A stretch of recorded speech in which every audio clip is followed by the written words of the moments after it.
1933, the Underground was extended to Cockfosters, and a new station opened on the Piccadilly line at Wood Green. This was no doubt the reason that the Gaumont British Picture Corporation decided to build a brand new super cinema in the rapidly developing commuter area. The front treatment was on particularly simple lines. Against a background of deep red bricks, the large window of the first-floor cafe-restaurant was framed by a border of cream-coloured terrazzo with light green bands. Practically the whole of the lower part of this front was taken up by the brightly coloured entrance doors, surrounded by black terrazzo walls. The outer foyer was large, its walls were panelled, and the ceiling had a long moulded plaster light fitting. The floor had a circular design in reconstituted stone. The entrance hall was 50 feet long and 37 feet wide. This terminated at the far end in a flight of stairs leading to the circle, with flanking entrances to the stalls. The pay boxes used to be placed near the end of the entrance hall, and an illuminated indicator would show at a glance the seats available in every part of the house. Some years later, the pay box was moved forward to the centre. The stalls foyer was 50 feet long and 20 feet wide, comfortably carpeted and furnished, and fitted with a cloaks counter on the right-hand side. The walls were treated in a somewhat novel fashion with wood veneer in squares, with the grain running in alternative directions.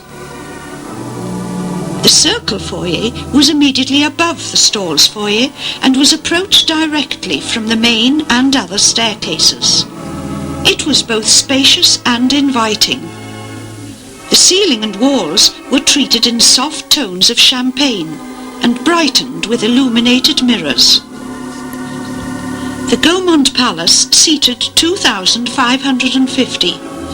There was room for 1,800 on the ground floor, including space at the sides for patrons waiting for seats. It opened on the 26th of March 1934, and on the screen were the films The Constant Nymph, supported by Love, Honour and Oh Baby, and a lavish stage show. The architect was once again W.E. Trent, and his chief assistant at Gaumont British, Ernest Tully. The decorative treatment had been conceived on bold and simple lines. The sweeping curves of the walls, ceiling, proscenium arch and flanking lunettes combining to produce an effect at once harmonious, simple and dignified, depending entirely on line and proportion without the use of applied ornament.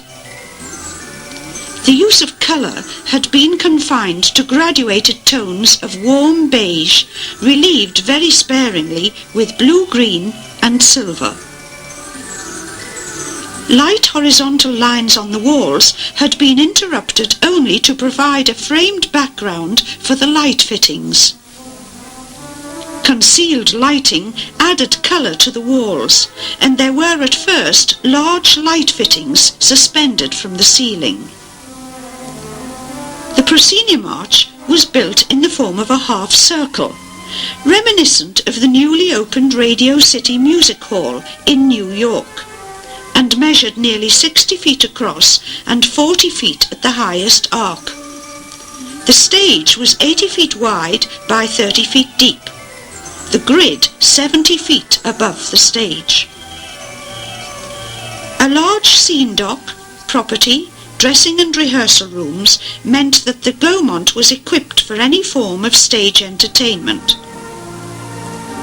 The steel fireproof safety curtain, artistically decorated by Frank Barnes, signified the all-year-round appeal of the cinema by taking the signs of the zodiac as its theme. Mr. Frederick Bacon must have spent a great many nights away from his regular seat at the Dominion, Tottenham Court Road, for at Wood Green, as well as the previous theatres mentioned, it was he who played the three-manual Compton organ on opening night. The cafe restaurant could be approached from the entrance hall or direct from the street, and seated 170. The projection room was equipped with Gaumont projectors and a British acoustic sound system. The auditorium lighting was a very distinctive feature. In the curved double proscenium arch and grilles, the three colours of the lights were controlled by motor-driven dimmers. The main auditorium was lit by large spheres and other modern fittings, cornices and ley lights completed the decorative scheme.